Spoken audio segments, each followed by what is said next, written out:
यानी कि 2025-26 के अकॉर्डिंग कौन से चैप्टर्स हैं, कौन से चैप्टर्स कितने वेटेज के हैं एंड इसी के साथ साथ मैं आपको ये भी बताऊंगी कि कौन से चैप्टर्स ज्यादा इंपॉर्टेंट है आपके बोर्ड एग्जामिनेशन के लिए।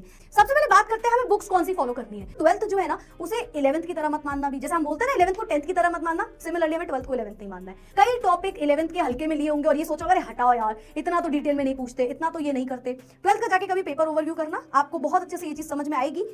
रट्टू तोता वाला पेपर आता नहीं है, पहली चीज। दूसरी चीज, हर चीज आसान अब होने नहीं वाली। तीसरी चीज, बहुत मुश्किल भी नहीं होगा। ऑर्गेनिक का पोर्शन बढ़ गया है, क्लास 11th के कंपैरिजन में ऑर्गेनिक का जो पोर्शन है वो इंक्रीज हुआ है। कौन सा चैप्टर में ज्यादा ध्यान देना है, जो मैंने मार्क किया ना वो चैप्टर बिल्कुल भी मत छोड़ना। मतलब ये नहीं करना कि स्टार्टिंग के कुछ महीने तो हम बहुत जोश में सब पढ़ना है 12th में अच्छे मार्क्स लाने हैं, फिर जैसा 11th में कई बार कर देते हो कि दूसरे तीसरे चौथे महीने में जो आपका मोराल है वो डाउन होता चला जा रहा है एंड लग रहा है ये भी हटाओ वो भी हटाओ, ऐसा यहाँ पे मत करना।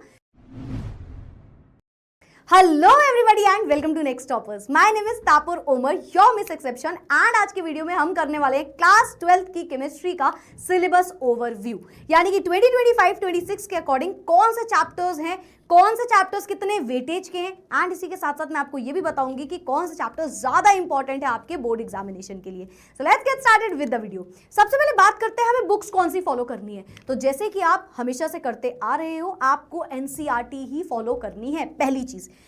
अब क्या मैम सिर्फ एनसीईआरटी, हम और क्वेश्चंस कहीं और से नहीं लगा सकते, हम कोई और बुक से रेफरेंस नहीं ले सकते? बिल्कुल, you can use NCERT exemplar और कोई भी बुक आप यूज कर सकते हो, लेकिन ये करने के बाद, ये खत्म होने के बाद ही आपको दूसरी बुक्स में जाना है। ऐसा बिल्कुल भी नहीं करना है कि यार ये समझ नहीं आ रही दूसरी बुक फॉलो करने लगे, हम तो दूसरी बुक से ही पढ़ने लग गए। नहीं, एनसीईआरटी की लाइन बाय लाइन आपको बहुत ज्यादा इंपॉर्टेंट होती है, ठीक है? तो ये तो फॉलो करनी ही करनी है। अब आपके पास टाइम है, अब आपको लग रहा है और क्वेश्चंस करने या किसी ऐसे टॉपिक में भी आपको लग रहा है यार हमें किसी और रेफरेंस बुक की हेल्प लेनी है, you can do that, but इससे छोड़ना नहीं है, ठीक है? इसे छोड़ना बिल्कुल भी नहीं है, ठीक है?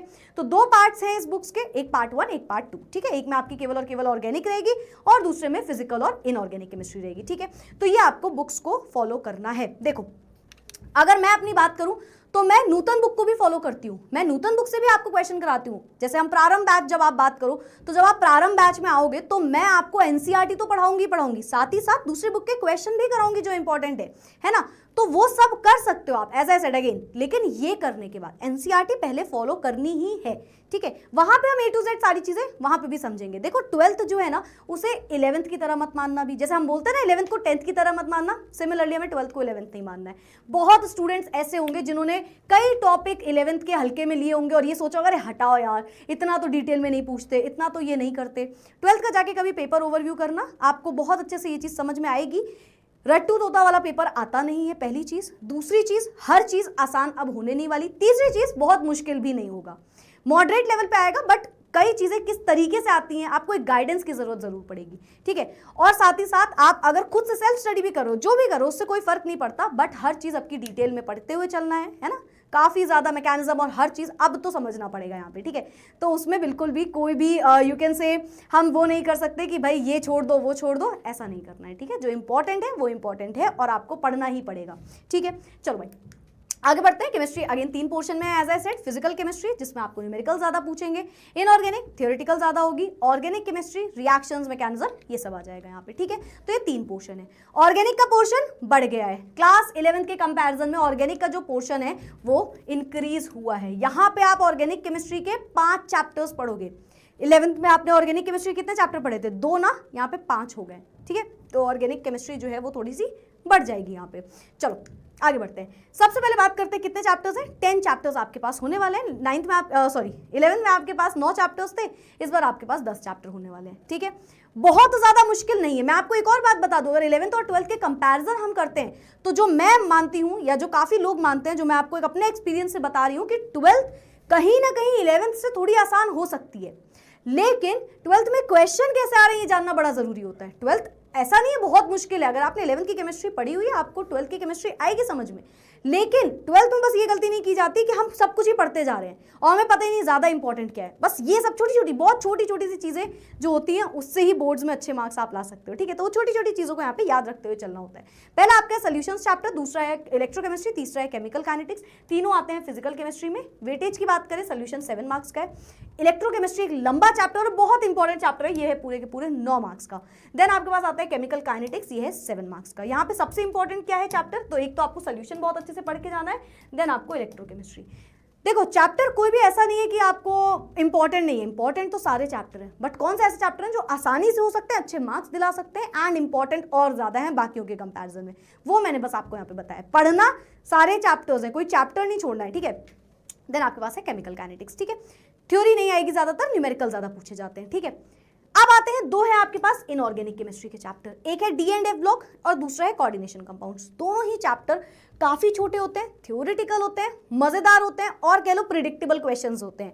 मतलब क्वेश्चन आप सोच सकते हो, अगर आप प्रीवियस ईयर के क्वेश्चंस भी उठा लो तो आप समझ सकते हो कि टाइप ऑफ क्वेश्चन कैसा है ना, कौन से टाइप के क्वेश्चन पूछे जा रहे हैं, है ना। जैसे डी&एफ ब्लॉक में एक्सेप्शन ज्यादा आते हैं, यहाँ पे आपको इलेक्ट्रॉनिक कॉन्फ़िगरेशन, एक दो चीजें ही होती हैं जो कि पूछ ली जाती हैं, तो इन दो चैप्टर में ये अच्छी चीज रहती है। ये दोनों के दोनों 7 मार्क्स के चैप्टर होने वाले हैं, ठीक है। तो ये हमारे पहली बुक खत्म हो गई। पार्ट 2 की अगर हम बात करें, पार्ट 2 में भी 5 चैप्टर हैं जो कि हमारे ऑर्गेनिक केमिस्ट्री से हैं। पहला चैप्टर है हेलो एल्केन्स एंड हेलोनीज, 6 मार्क्स का चैप्टर है। अगर ये चैप्टर अच्छे से नहीं पढ़ोगे तो ऑर्गेनिक में कई चैप्टर्स में कई सारी डिफिकल्टीज आएंगी। वेटेज बहुत ज्यादा नहीं है, I am not saying, but ये चैप्टर इंपॉर्टेंट क्यों है, क्योंकि लिंक है इससे बाकी के chapters, so hence I am marking it as an important chapter. समझ गए, क्योंकि इससे बाकी के चैप्टर में कई चीजें मिलती जुलती आने वाली हैं, तो ये एक इंपॉर्टेंट चैप्टर है। देन हमारे पास है अल्कोहल फिनॉल ईथर, 6 मार्क्स का है ये भी। Aldehyde ketone carboxylic acid, 8 marks का चैप्टर है, वेरी इंपॉर्टेंट चैप्टर। इस चैप्टर में काफी सारी नेम्ड रिएक्शन होती हैं, काफी सारे टेस्ट टू डिस्टिंग्विश होते हैं, ये सब के सब एग्जाम में बहुत बार, हर बार ऑलमोस्ट पूछे जा रहे हैं, तो ये एक इंपॉर्टेंट चैप्टर है। देन बहुत प्यारा सा अमीन्स चैप्टर है एंड सबसे प्यारा सा एक बायोमोलिक्यूल्स चैप्टर है। अमीन्स चैप्टर आपका 6 मार्क्स का है, बायोमोलिक्यूल 7 मार्क्स का है, काफी इंपॉर्टेंट हो जाता है क्योंकि ये थोड़ा सा थ्योरेटिकल है ना। स्पेशली अगर आप बायो के स्टूडेंट हो तो आपको बहुत ईजी लगेगा ये, ठीक है। बाकी ये बहुत ज्यादा डिफिकल्ट भी नहीं है, थ्योरेटिकल है, ईजी है, 7 मार्क्स दिलवा देता है, छोटा सा चैप्टर। तो ये आपके कुछ इंपॉर्टेंट चैप्टर्स हो गए एंड उनके वेटेज हो गए। ओवरऑल अगर मैं बात करूं, ऑफकोर्स 70 मार्क्स का पूरा आपका ये सिलेबस है ना, 70 मार्क्स ही है यहाँ पे। लेकिन कौन सा चैप्टर में ज्यादा ध्यान देना है, जो मैंने मार्क किए ना, वो चैप्टर बिल्कुल भी मत छोड़ना।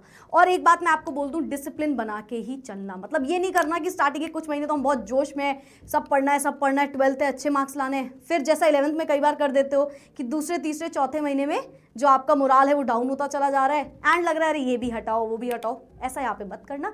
स्टार्टिंग से स्क्रैच से हर चीज पढ़ते हुए चलना, डिसिप्लिन मैनर में पढ़ते हुए चलना and through out the year आपको थोड़ा सा उसमें कांस्टेंट रहना पड़ेगा, ठीक है। एंड अगर आपको इसमें हम सबके साथ जुड़ के पढ़ाई करनी है, यानी कि हमसे पढ़ना है, तो आप हमारा एक बैच है प्रारंभ, जिसे परचेज कर सकते हो। अफोर्डेबल प्राइस भी है इसका, लिंक आपको डिस्क्रिप्शन में मिल जाएगा। यहाँ पे मैं आपको केमिस्ट्री पढ़ाऊंगी, कुलदीप सर आपको मैथ्स पढ़ाएंगे, रवि सर फिजिक्स पढ़ाएंगे एंड अपेक्षा मैम बायोलॉजी पढ़ाएंगी। इतनी गारंटी हम आपको देते हैं कि आपके जो बोर्ड के मार्क्स होंगे वो आपके बेस्ट मार्क्स होंगे, ये हमारी गारंटी है। बस आपको हमारे साथ जैसे हम बताएं वैसे पढ़ते हुए चलना होगा, ठीक है। तो बोर्ड के मार्क्स लाना एज आई सेड कि बहुत डिफिकल्ट नहीं है पढ़ना, लेकिन किस तरीके से पढ़ना है, स्ट्रैटेजीज जो यूज होती हैं, जो चीजें इंपॉर्टेंट है, क्या कौन कौन सी चीजें हैं जो आने वाली हैं, है ना, कैसे आपको नोट्स बनाने, हर एक चीज, इनफैक्ट बहुत माइन्यूट सी चीजें भी आपको यू कैन से आपके मार्क्स कम कर सकती हैं बोर्ड्स में। ये होता है, बहुत बार होता है, बहुत से लोग होते हैं, मैक्सिमम स्टूडेंट्स होते हैं जो कहते हैं हम तो सेटिस्फाई नहीं है अपने मार्क्स से, यार इतने आगे बट हम सेटिस्फाइड नहीं है। क्यों? क्योंकि उन्हें ये बात पता है कि कई ऐसी चीजें जो उनसे गलतियां होती हुई चली हैं, और अगर आप स्टार्टिंग से उन चीजों पे ध्यान दे दोगे तो वो कभी भी आपसे गलतियां नहीं होंगी, पहली चीज, और दूसरी चीज मार्क्स भी बहुत अच्छे आ जाएंगे, ठीक है। तो हमारी इतनी गारंटी है कि अगर आप इस बैच में आते हो, अगर आप हमारे साथ आते हो ऑफकोर्स पढ़ने, तो हम आपको हर चीज बहुत ही अच्छे से पढ़ा देंगे। अगर आपको हमारे बारे में कुछ जानना है कि यार कैसा मैम पढ़ाती हैं ना, या सर कैसा पढ़ा रहे हैं, है ना, कोई तरीका जानना है, तो ऑफकोर्स यहाँ पे आपको वीडियोस मिल जाएंगे इसी चैनल पे, आप देख सकते हो जाके। कई सारे स्टूडेंट्स हमसे 11th से पढ़ते हुए आए तो वो जानते हैं। तो ये आपका पूरा का पूरा सिलेबस ओवरव्यू था एंड ऑफ कोर्स अगर आप चाहो तो आप बैच परचेज कर सकते हो, लिंक आपको डिस्क्रिप्शन में मिल जाएगा। That's it, that's all about today's video. I will see you all in the next video. Bye bye, खत्म, टाटा, bye bye, take care and keep study. Thank you everyone.